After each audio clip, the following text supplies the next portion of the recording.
स्वागत है आपका इंडिया न्यूज में। आपके साथ मैं हूं राजीव शर्मा और बुलेटिन की शुरुआत करते हैं स्मॉग और फॉग के कहर से।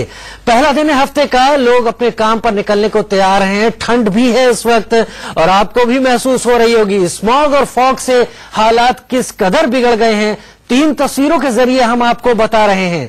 दिल्ली एनसीआर में आज भी स्मॉग है। वहीं 3 दिनों तक स्कूल बंद रहने के बाद आज दिल्ली गाजियाबाद में स्कूल भी खुल रहे हैं।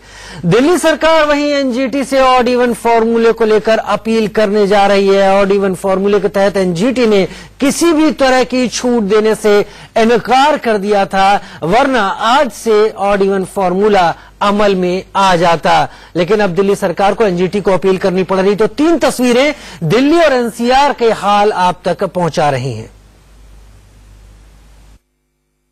उत्तर भारत के इलाकों में चल रहे स्मॉग और फॉग के कारण ट्रेनों की आवाजाही में देरी हो रही है। इस वक्त हम नई दिल्ली रेलवे स्टेशन में मौजूद हैं, जहां आपको दिखाना चाहेंगे कि बड़ी संख्या में लोग यहां पे प्लेटफॉर्म पे इंतजार कर रहे हैं। ये वो लोग हैं जिनकी ट्रेनें या तो देरी से आ रही हैं या काफी देरी से जा रही हैं। लोगों का कहना है कि यहाँ पे ठंड जो है काफी है, जिस कारण यहाँ पे इंतजार करना काफी ज्यादा कष्टदायक हो रहा है। अगर रेलवे की बात करें तो नई दिल्ली रेलवे स्टेशन से चलने वाली करीबन 10 ट्रेनें जो है वो देरी से चल रही हैं और आने वाली ट्रेनों की बात करें तो 7 ट्रेनें ऐसी हैं जो देरी से चल रही हैं। जाने वाली ट्रेनों में 4 ट्रेनें ऐसी हैं जिनकी जो 10 घंटे ज्यादा देरी में चल रहे हैं। संपूर्ण क्रांति है जो 20 घंटे ज्यादा देरी से जा रही है। फिलहाल रेलवे की तरफ से कोई सटीक जानकारी लोगों को नहीं मिल रही, जिस कारण लोगों को यहाँ पे काफी दिक्कतें हो रही हैं। उनको पता नहीं चल पा रहा कि उनकी ट्रेनों का टाइमिंग क्या है। फिलहाल लोग यहाँ पे वेट कर रहे हैं और आप देख सकते हैं किस तरीके से यहाँ पे एक बड़ी संख्या में लोग जो है प्लेटफॉर्म पे बैठे हुए हैं। ठंड है, यहाँ पे छोटे छोटे बच्चे यहाँ पे बैठे हुए हैं, लेडीज है वो बड़ी संख्या में बैठी हुई है और रेलवे की तरफ से किसी तरीके के कोई इंतजाम नहीं है और लोगों का कहना है सटीक जानकारी न मिलने के कारण और ज्यादा उनको दिक्कतों का सामना करना पड़ रहा है। कैमरामैन दीपक के साथ मोहित ओम, दिल्ली, इंडिया न्यूज। तो दिल्ली एनसीआर स्मॉग और फॉग के मिले जुले असर की चपेट में है और हम यही आपको रिपोर्ट कर रहे हैं कि हालात क्या हैं। अगर सड़कों पर बाहर निकलें तो किन मुसीबतों का सामना करना पड़ रहा है। 4 रिपोर्टर, 4 साथी संवाददाता हमारे साथ जुड़ रहे हैं। हमारे साथ जुड़ रहे हैं नई दिल्ली रेलवे स्टेशन से मोहित ओम जुड़ रहे हैं, आनंद विहार बस अड्डे के पास से जतिन गोस्वामी जुड़ रहे हैं, सोनू हमारे साथ जुड़ रहे हैं इंडिया गेट से और उसके साथ हमारे साथ लोधी गार्डन से हमारे साथी अजीत श्रीवास्तव जुड़ रहे हैं। सबसे पहले क्योंकि मोहित ओम की अभी रिपोर्ट देखी कि क्या हाल है नई दिल्ली रेलवे स्टेशन पर। मोहित, आपके पास आते हैं, कहते हैं कि जब सूरज निकलता है, रोशनी का वो उजाला सामने आता है तो फॉग और स्मॉग ज्यादा बुरा असर दिखाते हैं क्योंकि देखने में दिक्कतें होती हैं। फिलहाल नई दिल्ली रेलवे स्टेशन पर क्या हाल है? राजीव, अगर दिल्ली की बात करें तो दिल्ली में इस वक्त मौसम क्लियर है, स्मॉग फॉग नहीं है, लेकिन ट्रेनों पे इसका असर काफी ज्यादा देखने के लिए मिल रहा है। नई दिल्ली से चलने वाली जितनी भी ट्रेनें हैं उनके अंदर 69 ट्रेनें जो हैं वो लेट चल रही हैं। 22 ट्रेनें जो उनको रीशेड्यूल किया गया और 8 ट्रेनों को रद्द कर दिया गया है। हमारे साथ लोग खड़े हैं जो अपने रिश्तेदारों को लेने आए हैं, वो यहाँ पे काफी परेशान हो रहे हैं। इनसे बात करते हैं। सर, नाम बताइए अपना और आप यहाँ किसको लेने आए हैं और कितनी देर ट्रेन लेट है? विजय सिंह नाम है हमारे कजिन आ रहे हैं। उनको आने में करीब 3 घंटे ट्रेन से हम यहाँ खड़े हुए हैं स्टेशन पे और मतलब कुछ पता ही नहीं चल पा रहा था अभी तक कि क्या है क्या नहीं है स्टेटस। वो तो भला हो कि इंटरनेट की इंफॉर्मेशन मिल गई, इसलिए जो है पता चल जा रहा है कि हाँ भाई अभी इतनी दूरी पे है ट्रेन।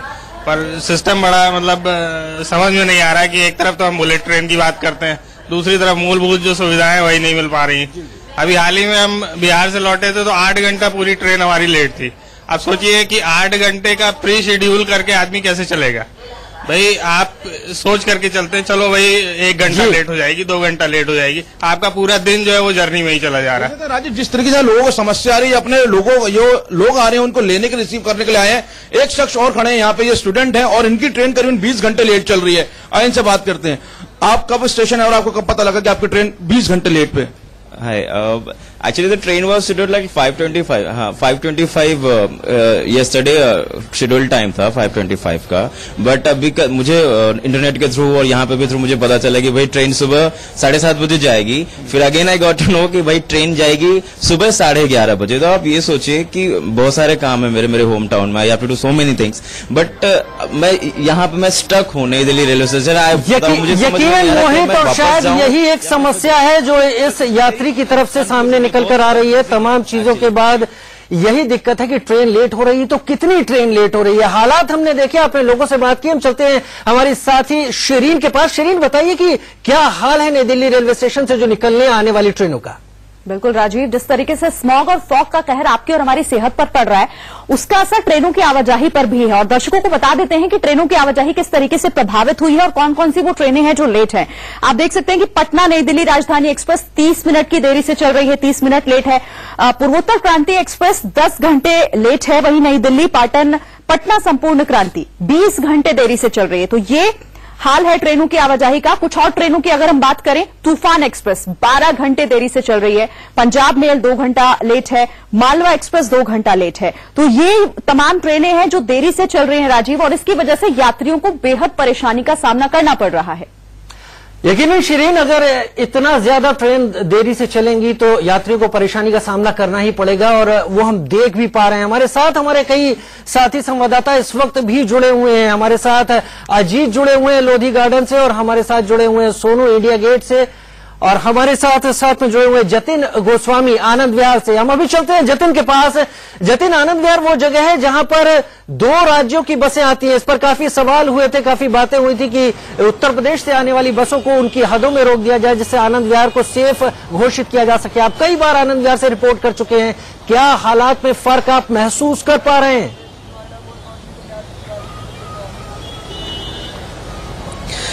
देखिए राजीव, आज कोहरा कम है, लेकिन वो चीज कम नहीं है जो कम होनी चाहिए। जब हम पार्टिकुलेट मैटर यानी PM10 और PM 2.5 की बात करते हैं तो उसका एवरेज यहाँ कम होने का नाम नहीं ले रहा है। आनंद विहार सबसे ज्यादा पॉल्यूटेड जोन है।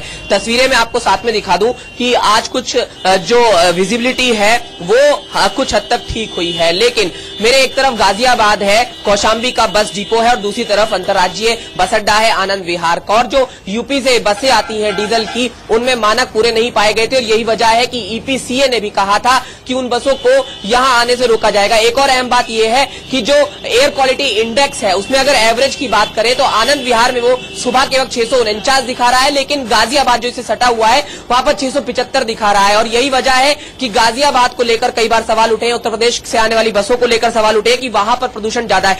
लोग जो है हमारे साथ, उनसे बात कर लेते हैं। आप बताइए यहाँ पर क्या कुछ महसूस हो रहा है? अभी कुछ कल से बेहतर है थोड़ा सा, लेकिन सांस लेने में दिक्कत हो रही है। थोड़ा सांस लेने में दिक्कत हो रही है। सांस लेने में कितनी दिक्कत? आंखों में जलन हो रही है, आंखों में जलन, सांस लेने में दिक्कत, ये सब हो रहा है। तो क्या कुछ उपाय तलाश रहे हैं उससे बचने के लिए? क्योंकि डॉक्टर तो कह रहे हैं कि अवॉइड करें घरों से निकलना। हाँ, तो अवॉइड करें तो मास्क लगा के निकलते हैं जी। हाँ, देखिए, आप देख पा रहे हैं और सुन पा रहे हैं कि सांस लेने में दिक्कत हो रही है, खांसी जैसा तो लगातार महसूस हो ही रहा है। और अगर अस्पतालों की बात करें तो पूर्वी दिल्ली और गाजियाबाद दोनों की बात करें तो वहां पर मरीजों की संख्या में भी इजाफा देखने को मिला है। जी यह जतिन, अगर अथॉरिटीज सुन रही हैं तो यकीनन सीने में जलन, आंखों में तूफान, ये कोई शायरी नहीं है, ये हकीकत है इस वक्त दिल्ली और NCR की, और शायद इसी से दो चार होना पड़ रहा है। हम अभी नई दिल्ली रेलवे स्टेशन पर हमने बात की मोहित ओम से, हमने बात की जतिन गोस्वामी जो कि आनंद विहार बस अड्डे पर था। आम जनता जहां परेशान हो रही है। अब चलते हैं लुटियन जोन में। सोनू खड़े हुए इंडिया गेट पर। सोनू, अक्सर लोग वहां पर टहलने के लिए आते हैं, वॉक करने के लिए आते हैं। हालांकि MCA ने मना किया था कि सुबह की वॉक पर कुछ दिनों की रोक लगाई जाए। क्या देख पा रहे हैं आप इस वक्त वहां पर नजारा? देखिए, सबसे पहले मैं आपको तस्वीर दिखाऊंगा इंडिया गेट की, जो 100 मीटर की दूरी पे भी नहीं है हमसे, जहां पे हम खड़े हैं राजपथ पे। लेकिन आप देखें, तस्वीर बिल्कुल धुंधली आपको दिखाई देगी। हालांकि फॉग और स्मोक का मिला जुला मिश्रण है। मैं आपको बता दूं कि 19 तारीख को दिल्ली हाफ मैराथन भी होनी है। हालांकि IMA जो है वो एडवाइस कर चुका है कि फिलहाल दिल्ली में प्रदूषण में प्रदूषण जो है बेहद ज्यादा है। PM 2.5 और PM10 का लेवल जो है वो बहुत ज्यादा है, तो इसलिए इसको जो है रद्द कर दिया जाए। लेकिन आज से एक और बड़ी बात है कि आज से दिल्ली के स्कूल भी खुल रहे हैं, जो अभी तक कई दिनों से बंद थे, छुट्टियों पर थे, सिर्फ प्रदूषण के कारण।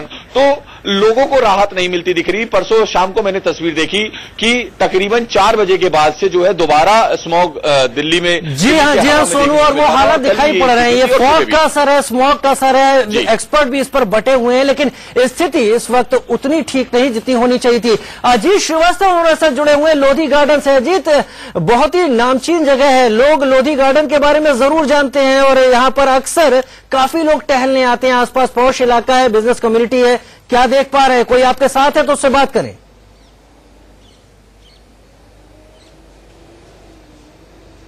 बिल्कुल साफ तौर पर राजीव, पहले हम लोधी गार्डन का नजर आपको दिखा देते हैं, क्योंकि बृहस्पतिवार से लगातार मैं यहाँ पे कवरेज कर रहा हूँ और जो हालात हैं वो जस के तस बने हुए हैं। PM 2.5 और PM 10 की अगर मात्रा की बात करें हम, तो जो हालात अगर बृहस्पतिवार को थे तो उससे कुछ कम है, लेकिन अभी भी जो है वो 400 से ऊपर और 500 के तकरीबन बीच में है। यानी PM 2.5 अभी भी 425 से लेकर और PM 10 की अगर बात करें तो 500 के बीच में है। लेकिन हमारे साथ यहाँ पर कुछ लोग हैं, वॉकर हैं, डेली वॉक करते हैं, हम इनसे पूछते हैं सर जो हालात हैं लगातार आप देख रहे होंगे, तो हालात कुछ सुधर रहे हैं? क्योंकि कल के हालात से अगर हम देखें तो बीच में सुधर रहा था, लेकिन कल हालात बद से बदतर हो गया था।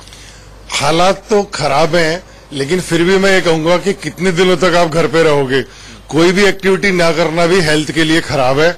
इसलिए मेरा कहना यह है कि जो लोधी गार्डन या नेहरू पार्क के जो बीच वाले हिस्से हैं, जहां पे कि चारों तरफ के प्यूरिफाइंग प्लांट्स की वजह से आपको स्थिति काफी बेहतर नजर आती है, आप वहां पे आके सूर्य नमस्कार या पुशअप्स वगैरह इस टाइप की एक्सरसाइज कर लें जिसमें हैवी ब्रीदिंग नहीं होती।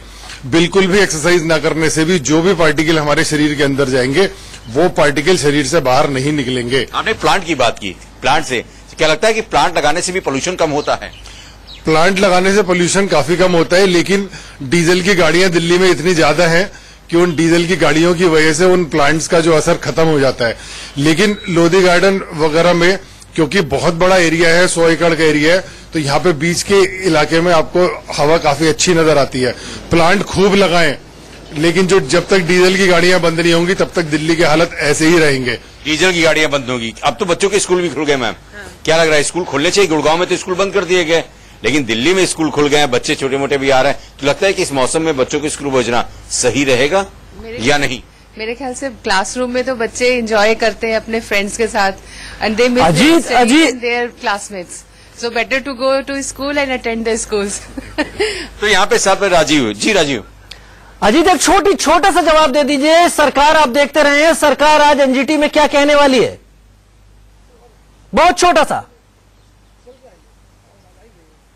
देखिए साफ तौर पर है सरकार का जो है ऑड, हाँ बिल्कुल मैं राजीव बात करना चाहूंगा कि ऑड इवन को लेकर बहुत ही संक्षेप में वो जवाब देगी। और जो एनजीटी ने सवाल खड़े किए थे महिलाओं को एग्जेम्पशन देने के लिए कि उनको एग्जेम्पशन नहीं मिलेगा ऑड इवन में, और साथ ही टू व्हीलर्स को लेकर, तो उसके लिए वो रीअपील करने जा रही है और 11 बजे रीअपील करने की बात कह रही है कि वो एप्लीकेशन। यकीनन आप सबसे बात कर यही उम्मीद जगती है कि जो हालात हैं उस पर सरकार और एजेंसी से जल्द कदम उठाएंगी। अगर ये बात एनजीटी में ही पहुंचानी है तो शायद वहां से भी कुछ हल निकल कर आएगा, लेकिन फिलहाल दिल्ली की आबोहवा, एनसीआर की आबोहवा उतनी बेहतर नहीं जितनी हम सबको उम्मीद करनी चाहिए थी।